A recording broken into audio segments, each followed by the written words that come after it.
de pasar al tiempo de la predicación, vamos a pedir que nuestros hermanos puedan leer el texto en Efesios capítulo 3, versículos del 14 al 19. Os animo que ya los vayáis buscando en vuestras Biblias. Efesios 3, 14 al 19.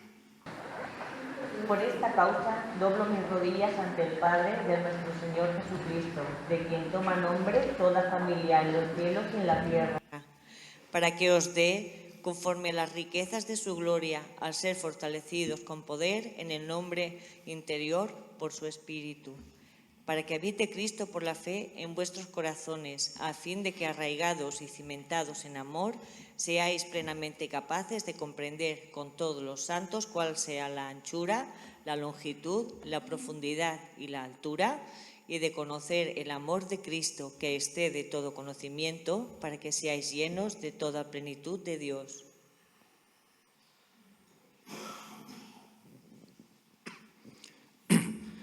Padre, gracias por la vida. Padre amado, gracias por tu gracia y misericordia. Padre, gracias por la salvación eterna que nos das en Jesús. Padre, con un corazón agradecido, venimos en tu presencia y te pedimos que recibas toda nuestra alabanza, honra y gloria para ti, Padre. Padre, bendice este culto.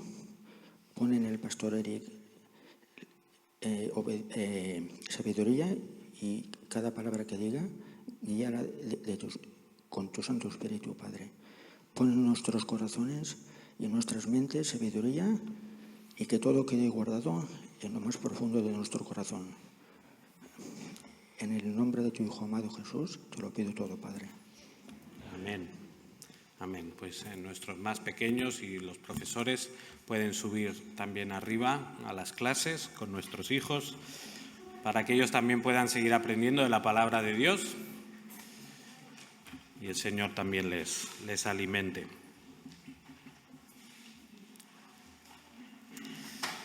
Mientras suben,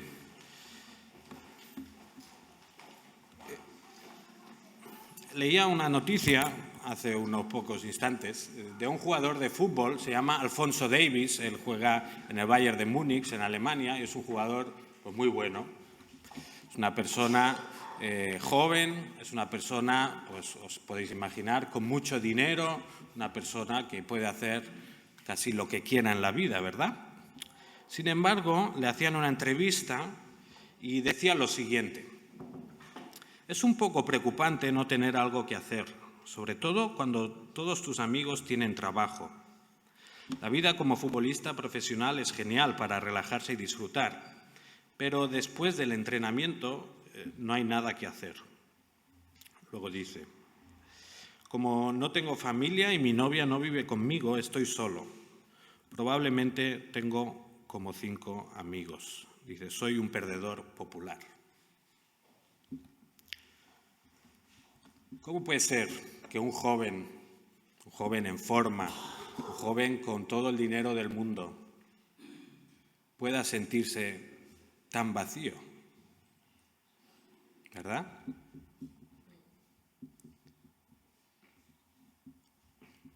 ¿Cómo podemos tener plenitud? ¿Cómo podemos llegar a la plenitud que Dios nos ofrece? ¿Qué condiciones necesitamos cada uno de nosotros en nuestras vidas para vivir vidas plenas? Continuamos avanzando por la carta de los Efesios y ya casi estamos llegando a la mitad. Y estamos llegando al final de la parte más doctrinal, más teológica, ¿no? Donde Pablo ha estado explicando más cosas teóricas, ¿no? Y en estos primeros 3 capítulos Pablo ha estado explicando de forma profunda el plan de Dios, la obra de Jesús, la relación entre el creyente y Dios. Y de la misma forma que vimos en el capítulo 1, donde dedica una parte de la carta a explicar algo, a continuación lo que hace Pablo es orar. Pablo alterna con explicación, oración. Y aquí vuelve a hacer, explica todo el capítulo 2, capítulo 3, vuelve a orar. Y os acordáis que hace unas semanas predicábamos en el capítulo 1 sobre la importancia de la oración y comparábamos la oración ¿a qué comparábamos? ¿Qué era la oración? No sé si alguien se acuerda. No, por ahí los estudiantes se nota que están más atentos. La oración es como la plancha esa que usan para los dorsales, para las camisetas deportivas. La oración era como esa plancha que de alguna manera nos imprime en nuestro corazón todas esas verdades que podemos aprender de una forma intelectual. Y como digo, después de toda esta explicación del capítulo 2, hablando de que somos salvos por gracia, hablando de cómo en la cruz de Cristo hay reconciliación, llega al capítulo 3 Pablo y empieza a hacer una oración, ¿verdad? Y dice, por eso doblo mis rodillas. Entonces se acuerda de que les quiere decir algo y lo que escuchamos la semana pasada era un largo paréntesis de, oye, pero no os preocupéis por mí, que estoy bien, que la obra del Señor y es un privilegio y todo eso. Entonces, en el versículo 14 del capítulo 3, Pablo retoma la oración que quería hacer y empieza diciendo, por lo cual doblo mis rodillas ante el Padre, de quien recibe nombre toda familia en los cielos y en la tierra. Otra vez vemos como Pablo considera necesario no solo explicar las cuestiones teológicas y doctrinales, sino también ve necesario orar para que estas realidades tengan un impacto verdadero en la vida de los creyentes. Hemos visto esta oración de Pablo en el capítulo 3, la han leído nuestros hermanos, y lo que vemos al final de esta oración, el objetivo de esta oración es lo que encontramos al final, ¿verdad? Dice, para que seáis llenos de toda la plenitud de Dios. Para que seáis llenos de toda la plenitud de Dios. Esta oración está diseñada para que los creyentes tengan plenitud. Ahora, ¿qué es la plenitud? Bueno, plenitud no es, por ejemplo, lo que esta camisa siente esta mañana. Eso no es plenitud, ¿verdad? Eso es otra cosa. ¿Qué quiere decir Pablo cuando habla de plenitud? Bueno, si miramos todas las cartas, veremos que cuando Pablo usa este término se refiere más o menos a la madurez cristiana, a un cristiano entregado, a una persona que comprende las verdades espirituales, pero que además las aplica en su vida. La plenitud de la que habla Pablo no tiene que ver como otras religiones hoy en día, especialmente orientales, ¿no? Que piensan que la plenitud es como cada vez irte vaciando más, vaciándote hasta que no eres nada o eres uno con el universo y tú te desintegras. La plenitud no es eso. Como decimos, para Pablo, un cristiano pleno es un cristiano maduro. Y lo que vamos a ver en esta mañana son 3 elementos de esta oración que podríamos definir como 3 condiciones necesarias para vivir la plenitud cristiana. 3 condiciones necesarias para vivir la plenitud cristiana. La primera condición es poder en el hombre interior. La primera petición de Pablo en esta oración la encontramos en el versículo 16 y dice, para que os dé, conforme a la riqueza de su gloria, ser fortalecidos con poder en el hombre interior por su espíritu. ¿Cuál es entonces una de nuestras necesidades más básicas según esta oración? Poder, fuerza, capacidad de enfrentar los problemas. Al principio, en la serie de Efesios, hablábamos de que la iglesia de Éfeso pues, era una iglesia que vivía en una situación bastante incómoda. Se encontraban en una ciudad abarrotada de gente, además una ciudad plagada de idolatría, plagada de sensualidad, plagada de artes oscuras también. Entonces, para un creyente era difícil vivir en ese entorno tan opresivo, ¿no? Con las tentaciones a la puerta de casa. Entonces, Pablo sabe y Pablo ora para que estos creyentes tengan poder para hacer frente a todos estos problemas. Ahora, es importante entender qué clase de poder estamos hablando. Uno podría pensar que los cristianos en esos momentos necesitarían, pues quizá, poder económico, ¿verdad? Porque su condición de cristianos les aislaba de lo que sería la vida comercial, la vida económica de la ciudad. Como no participaban en los banquetes a los dioses, eran excluidos de los gremios, entonces pues lo pasaban mal a nivel económico. Uno podría pensar, bueno, necesitan poder económico. Quizá podríamos pensar en poder físico, ¿no? Ya no hablemos de enfermedades, pero incluso si algunos cristianos sufrían persecución, sufrían maltrato, pues quizá podríamos pensar, necesitan poder físico, ¿no?, para poder defenderse de cualquier ataque. Sin embargo, lo que Pablo pide es que sean fortalecidos con poder en el hombre interior, dice. Que sean fortalecidos con poder en el hombre interior. ¿Qué es esto del hombre interior? Bueno, no es tan difícil de entender. En 2 Corintios 4, Pablo vuelve a hacer referencia a esta expresión, dice 2 Corintios 4, 16. Por tanto, no desfallecemos. Antes bien, aunque nuestro hombre exterior va decayendo, sin embargo, nuestro hombre interior se renueva de día en día. ¿El hombre interior qué es entonces? El hombre interior, o sea, que no tiene mucho secreto, ¿verdad? El hombre interior es lo opuesto al hombre exterior. Aquí Pablo está hablando de que el hombre externo se va desgastando, está hablando de las penurias que pasan en su ministerio, está hablando de cómo sufren enfermedades, dolor, sufren persecución. Y tenemos claro, el hombre externo se va desgastando, ¿verdad? Algunos, aquí hay gente que todavía conserva mucha fuerza física, pero los años pasan, ¿verdad? Yo tengo 33 y os digo, yo ya no soy el mismo que hace pocos años, no nos engañemos. Les recuerdo, me podía levantar tranquilamente a las 5, pasar mucho tiempo antes de ir a trabajar, luego ir a trabajar, estudiar.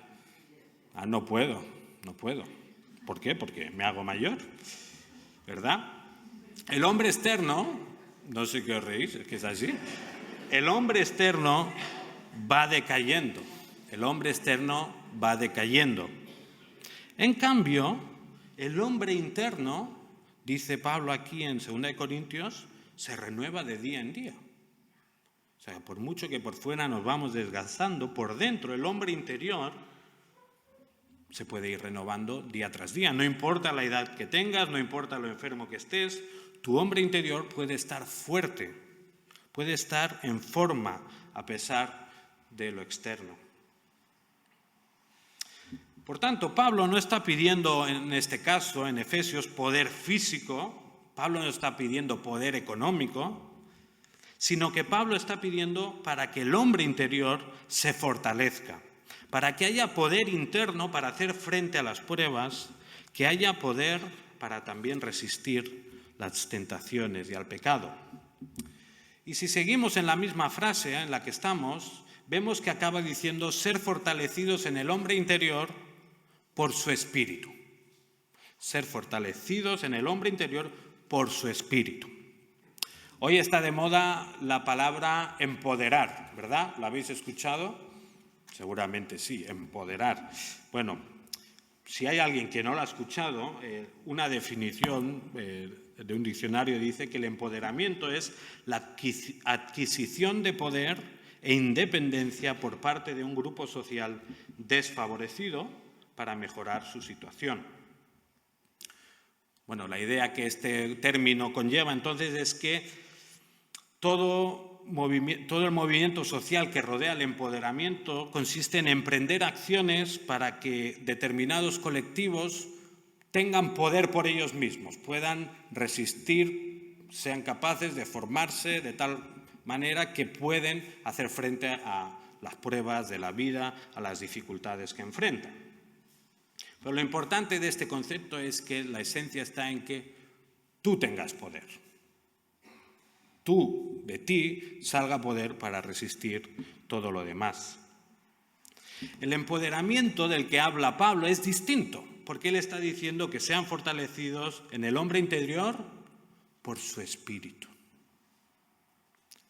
Pablo no está hablando de un poder que nace de nosotros mismos, que entrenemos mucho y que seamos capaces de hacer frente a todo. Pablo está hablando de una relación de completa dependencia, que sean fortalecidos en el espíritu. Por tanto, el creyente poderoso no es el que es fuerte por sí mismo. No, yo puedo con todo, yo me las apaño, yo no tengo que pedir ayuda a nadie. El creyente poderoso, el que tiene poder, es el que es fortalecido y depende del Espíritu Santo. ¿Qué diferencia, verdad, con lo que el mundo busca? ¿Y qué diferencia también con lo que nosotros muchas veces buscamos? En esta primera petición observamos que para Pablo es mucho más importante preocuparse del hombre interior que preocuparse del hombre exterior. ¿Y diríais que esta oración que hemos leído en Efesios 3 se parece mucho a las que solemos hacer nosotros? ¿Solemos orar por poder, fortaleza en el espíritu? ¿Estamos más preocupados por lo superficial o por lo interno? ¿Nos preocupa más nuestra salud física, nuestra salud económica o nuestra salud espiritual? Analicemos un poco nuestra vida. Esta mañana mismo seguramente nos hemos duchado, seguramente hemos desayunado, seguramente hemos escogido la ropa que nos queríamos poner. No sé si alguien todavía plancha la ropa, pero quizá alguien la ha planchado. Yo no, pero otras personas seguro que se han maquillado, otros también se han peinado.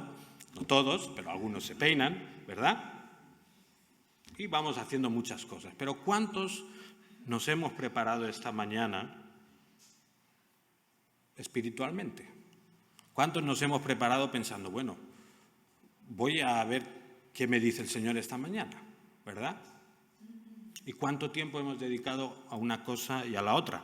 Bueno, quizá la mañana del domingo no es representativa, pero pensemos en el resto de la semana. ¿Cuánto nos preocupamos por lo externo y cuánto nos preocupamos por lo interno? No sé cuántas horas pasas en el gimnasio. Aquí tenemos a Manuel, tu marido está cada día en el gimnasio, ¿verdad? Y horas y horas. Lo que pasa es que está trabajando. Pero no sé si hay otros que van al gimnasio a cuidar el cuerpo, que no está mal, ¿verdad? ¿Cuánto nos preocupamos por nuestros hobbies, por nuestro entretenimiento? Nos preocupamos de también trabajar mucho para poder tener una buena base económica. Pero ¿cuánto nos preocupamos de lo más importante, de nuestro hombre interno, de nuestra vida interior?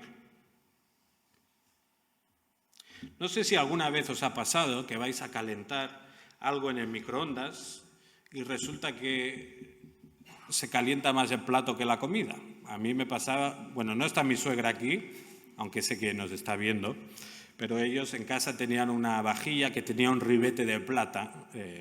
Entonces, ¿qué pasaba? Metías eso al microondas, primero que salían luces muy raras, pero es que además se calentaba el plato, pero la comida se quedaba fría. Total, que no te servía de nada calentar eso, ¿verdad? ¿De qué nos preocupamos nosotros? ¿De calentar el plato? ¿De calentar la taza? ¿O de calentar la comida? Lo importante. ¿Queremos vivir para lo externo o para lo interno? ¿No valdría la pena, pues quizá tener unas cejas peor depiladas, pero conocer un poco más la palabra de Dios? ¿No valdría la pena tener un coche un poco más sucio, pero un corazón un poco más limpio? ¿Vale la pena dejar de venir un domingo al culto para estudiar para un examen y sacar más nota? ¿Vale la pena trabajar al máximo de horas posibles para tener todo el dinero que pueda? ¿Sabéis que los antiguos egipcios al morir eran enterrados con una especie de ajuar? Le ponían un vaso, un plato, porque pensaban que en la vida siguiente lo iban a necesitar. Ya los más ricos, los faraones, pues le metían ahí oro, le metían cosas, hasta incluso algunos los enterraban con sirvientes para que les ayudaran en la próxima vida. ¿No nos pasa a nosotros que a veces vivimos como estos egipcios, pensando que todo lo que acumulamos aquí lo vamos a necesitar? ¿No valdría más la pena centrarse en lo importante, en lo interior? El versículo que leíamos en 2 Corintios sigue diciendo: por tanto, no desfallecemos, antes bien, aunque nuestro hombre exterior va decayendo, sin embargo, nuestro hombre interior se renueva de día en día. Pues esta aflicción leve y pasajera nos produce un eterno peso de gloria que sobrepasa toda comparación, al no poner nuestra vista en las cosas que se ven, sino en las que no se ven. Porque las cosas que se ven son temporales, pero las que no se ven son eternas. Si queremos vivir con plenitud, necesitamos poder en el hombre interior. Necesitamos estar centrados en lo importante, en lo interno y no en lo externo. Ahora, ese poder es el que nos permite también cumplir con las dos siguientes condiciones de esta oración. Necesitamos poder para tener un corazón habitado por Cristo, que es el segundo punto, un corazón habitado por Cristo. Si volvemos a la oración de Efesios 3, en el versículo 16 leemos: para que os dé, conforme a la riqueza de su gloria, ser fortalecidos con poder en el hombre interior por su Espíritu, al habitar Cristo por la fe en vuestros corazones.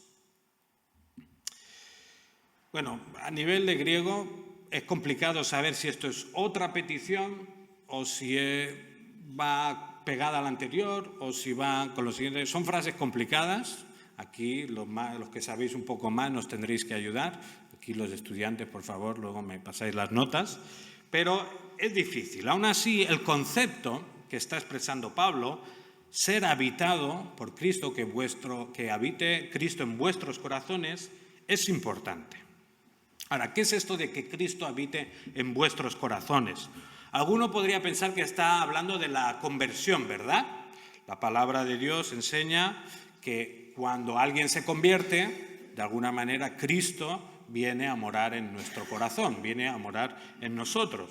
Eso, pues Juan capítulo 14, 23. Jesús respondió y le dijo: si alguno me ama, guardará mi palabra y mi Padre lo amará y vendremos a él y haremos con él morada. No habla explícitamente de la conversión, pero entendemos por el conjunto de la Biblia que cuando alguien se convierte, Jesús viene a hacer morada en la persona. El Padre y el Hijo moran en el creyente a través del Espíritu. Si ahora volvemos a Efesios, ¿creéis que esto es de lo que está hablando cuando dice que Cristo habite en vuestros corazones? ¿Creéis que está hablando de la conversión? Bueno, algunos ya saben que si hago la pregunta es porque es que no, ¿verdad? No está hablando de la conversión, porque ¿a quién va dirigida esta carta? A creyentes, a personas que ya han conocido. De hecho, se ha pasado 2 capítulos explicando las grandes bendiciones que tienen por ser hijos de Dios, cómo, aunque estaban antes separados, ahora están unidos, están reconciliados. Está hablando con creyentes. Y aún así Pablo está orando para que Cristo habite en vuestros corazones. Entonces no está hablando de la conversión, está hablando de algo más allá de la conversión, ¿verdad?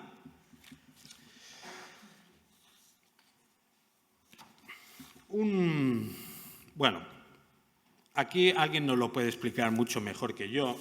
Él es un famoso teólogo, se llama Carson, y él explica que esto de que Cristo habite en vuestros corazones se podría expresar un poco pensando en un matrimonio que se acaba de casar, han hecho lo que han podido y se han comprado un piso. Lo que pasa es que el piso es un desastre. Tiene pues, las puertas rotas, hay humedades, hay ventanas que no cierran, huele raro. El piso es suyo, pero da como un poco de repelús.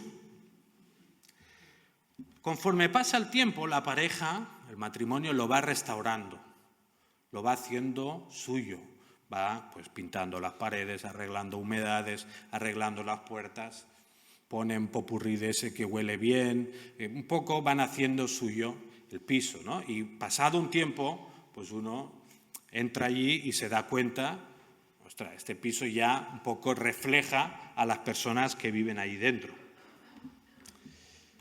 Esto dice Carson, dice, no nos equivoquemos. Cuando Cristo entra por primera vez en nuestras vidas, nos encuentra en muy malas condiciones. Hace falta mucho poder para cambiarnos. Por eso Pablo pide ese poder. Le pide a Dios que nos fortalezca tanto por su poder en nuestro hombre interior, que Cristo resida en nosotros de forma genuina, transformándonos en un hogar que refleje su propio carácter permanentemente. Que Cristo habite en nuestros corazones significa que se haga evidente que somos suyos, que somos un piso donde Él habita, que nos parezcamos a Él, ¿verdad? Que Él sea el centro de nuestras vidas. En Gálatas 2:20 tenemos la misma idea. Dice, con Cristo he sido crucificado y ya no soy yo el que vive, sino que Cristo vive en mí. Cristo vive en mí. Impresiona, ¿verdad, esta frase? Ya no soy yo el que vive. Cristo vive en mí. Que Cristo, por la fe, habite en vuestros corazones implica que es evidente externamente que Jesús está en nuestro interior.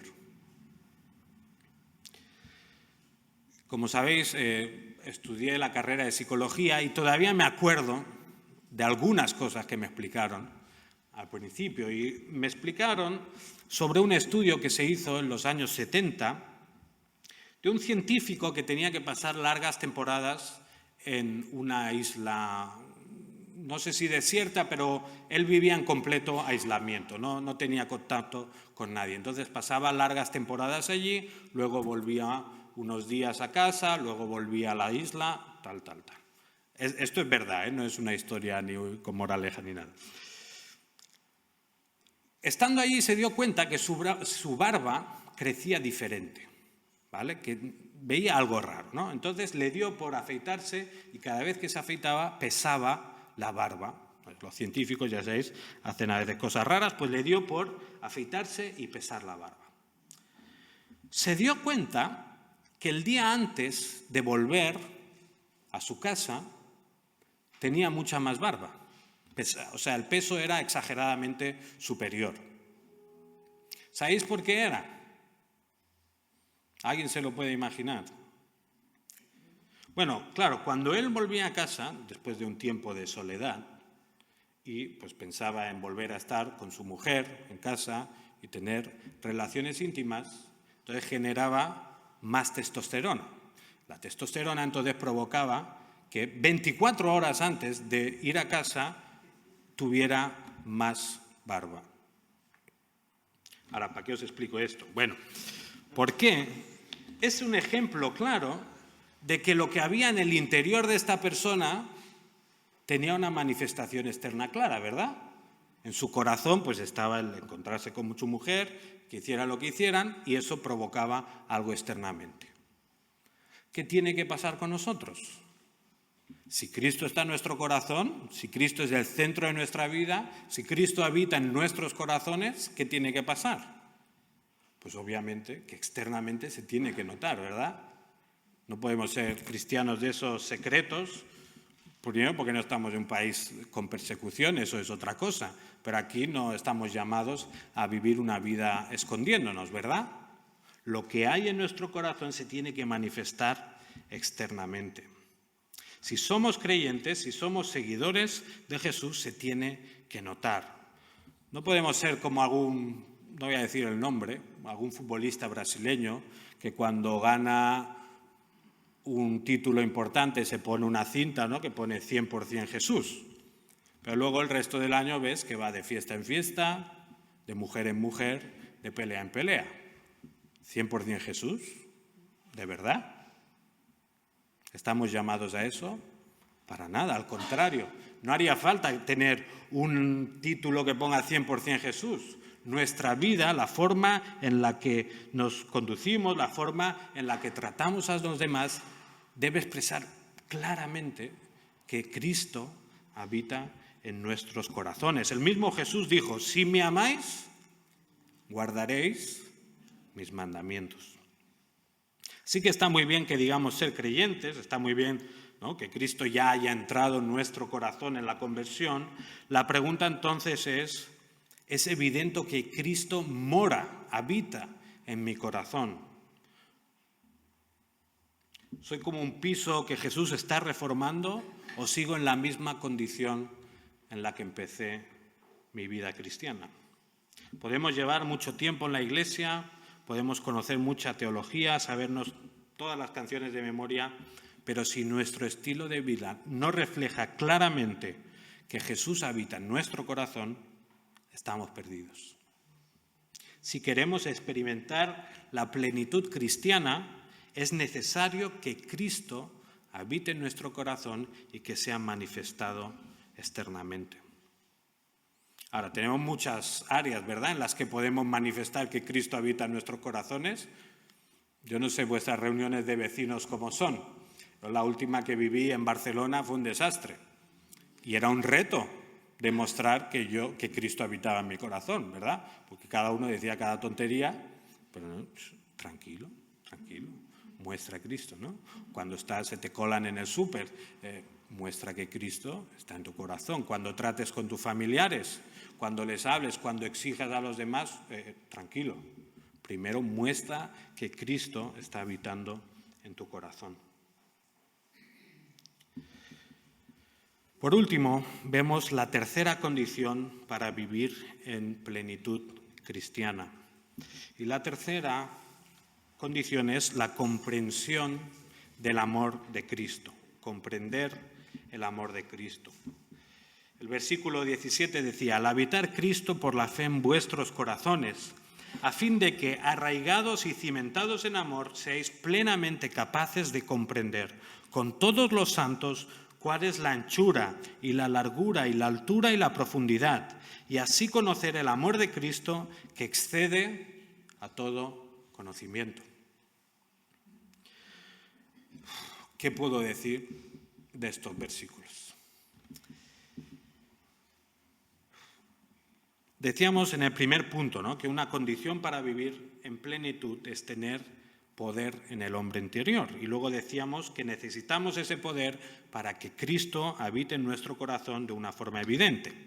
Lo que vemos ahora es que también necesitamos ese poder de Dios para comprender y conocer el amor de Cristo. Y está claro que necesitamos poder, porque el mismo versículo 19 nos está diciendo que ese amor de Cristo que excede todo conocimiento. O sea, yo como predicador te tengo que explicar algo que no se puede entender. Pablo está diciendo que está pidiendo a Dios que los creyentes puedan comprender algo incomprensible, que puedan entender algo inentendible, que conozcamos lo que no se puede conocer completamente. Así es el amor de Cristo. Pablo está pidiendo a Dios que obre un milagro en la vida de los creyentes, ¿verdad? Él sabe que el camino a la plenitud cristiana requiere una comprensión cada vez más grande del amor de Jesús por su iglesia y por sus seguidores. Y es cierto, el amor de Dios, el amor de Cristo excede, o sea, no somos capaces de comprenderlo totalmente, ¿verdad? Ahí todos llegamos, ¿no? Ahora, lo que sí que podemos es entenderlo parcialmente, ¿no? O dentro de nuestras capacidades. Eso sí que lo podemos hacer, ¿no? No, como el amor de Cristo no se puede entender, ya no me esfuerzo en entender nada. No. Podemos entender muchas cosas. Podemos entender parte de ese gran amor que Jesús nos tiene.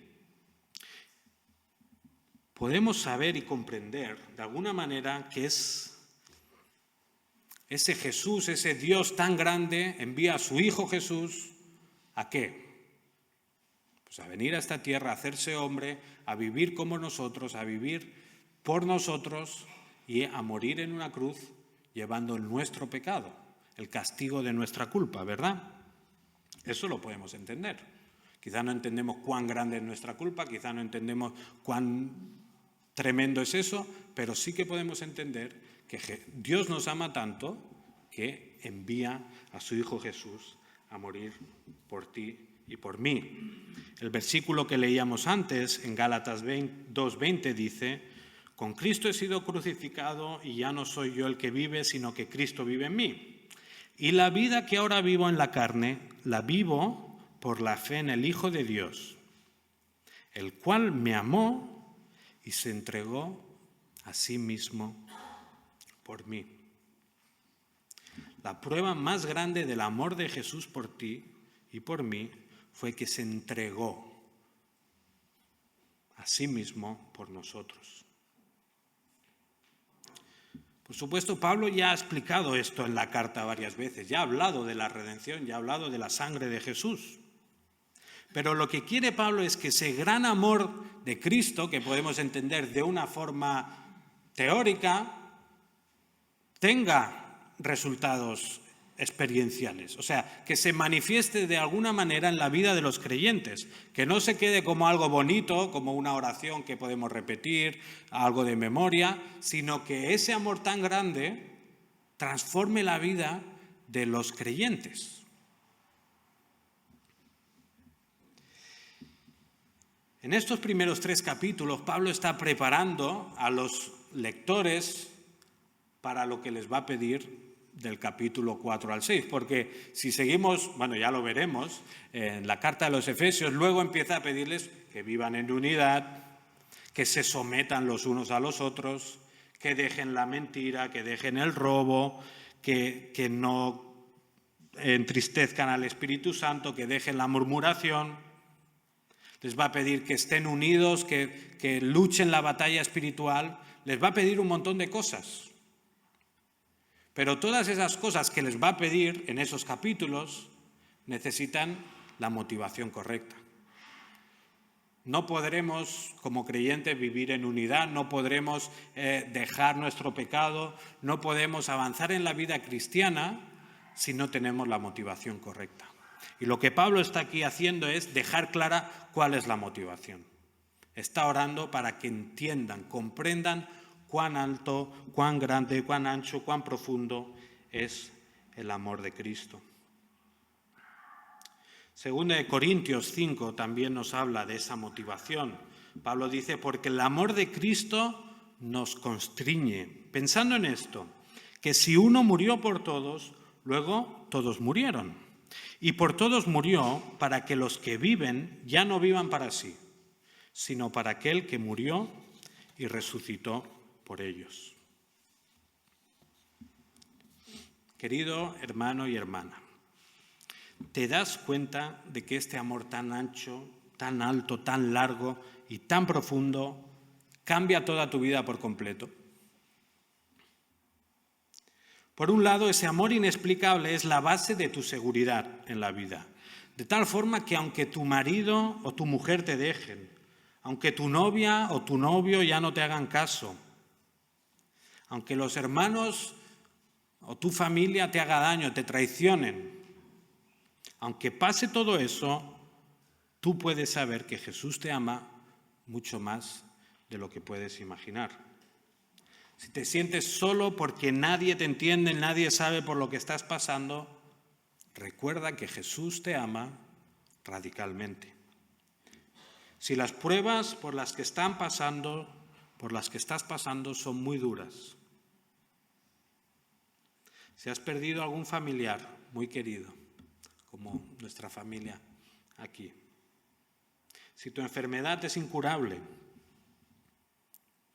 ten claro que Dios en ningún momento ha dejado de amarte ni por un segundo. Amor que excede a todo conocimiento. Por otro lado, el hecho de que seamos tan tremendamente amados también cambia radicalmente la forma de vernos a nosotros mismos la forma de ver a los demás. ¿Os imagináis a Messi yendo al Zoo de Barcelona y pagando las entradas? Y en el momento de pagar la entrada dice, ¡ay, perdón! Me he olvidado el carnet de familia numerosa para que me hagan el descuento. Llama, oye, ¿dónde tenemos el carnet? Corre, que tenemos que pagar. Sería ridículo, ¿verdad? Con todos los millones que tiene el banco, pedir ahí 2 euros de descuento, ¿no? ¿Os imagináis al rey de España viniendo a tu casa y pidiéndote la clave del wifi porque no quiere gastar los datos del móvil?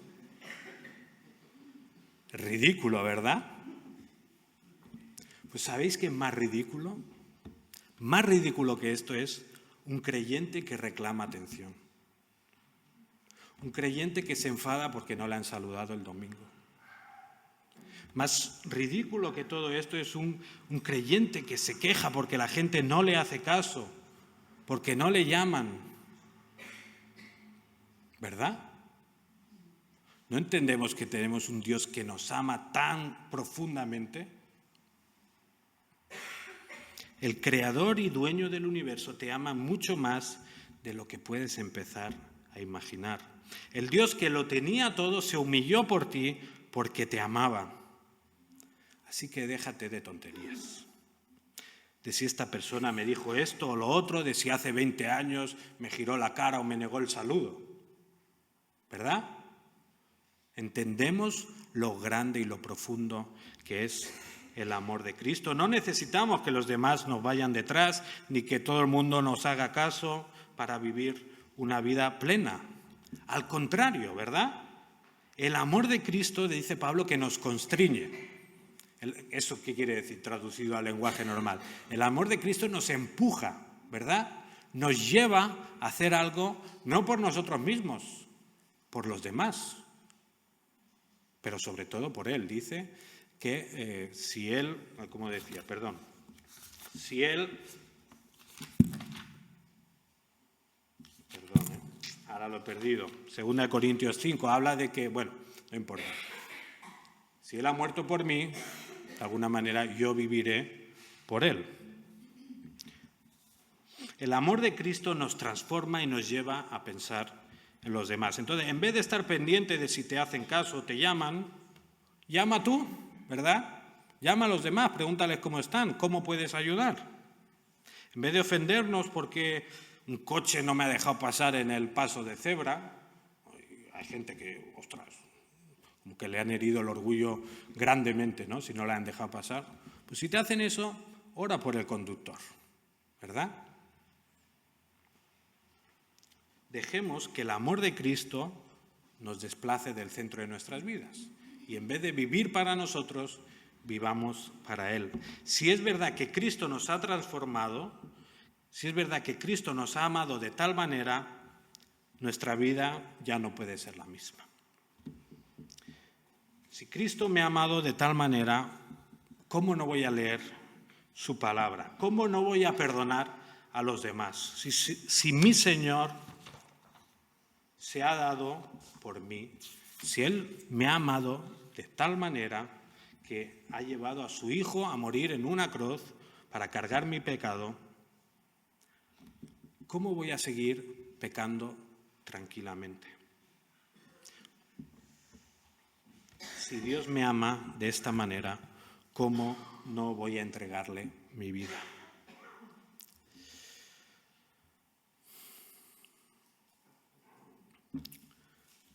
Dice Pablo, que seáis plenamente capaces de comprender con todos los santos cuál es la anchura y la largura y la altura y la profundidad, y así conocer el amor de Cristo que excede todo conocimiento. Si queremos experimentar la plenitud cristiana, necesitamos, en primer lugar, poder en el hombre interior. Necesitamos que Cristo habite en nuestros corazones, que sea evidente a los demás, pero sobre todas las cosas necesitamos una mayor comprensión del amor de Cristo por cada uno de nosotros. Así que, ánimo. No es fácil hacer frente a todas las pruebas que tienes en tu vida, pero recuerda quién te ama. Y ánimo, porque también nos da pereza muchas veces profundizar en estas cuestiones, ¿verdad? Pero si realmente Dios nos ha amado de esta manera, entonces vivamos completamente para Él. Si hacemos estas cosas, como dice el versículo 19, entonces llegamos a esa plenitud de Dios, a esa oración que Pablo acaba diciendo para que seáis llenos de toda la plenitud de Dios. Pues que Dios nos ayude a cada uno de nosotros, nos ayude también como iglesia a ser una iglesia plena, llena del Espíritu Santo, una iglesia que es movida siempre por el amor de Cristo. Entonces, ahora libremente, si vamos a responder al Señor en oración, si te ha dicho algo a través de tu palabra, de su palabra, contéstale libremente.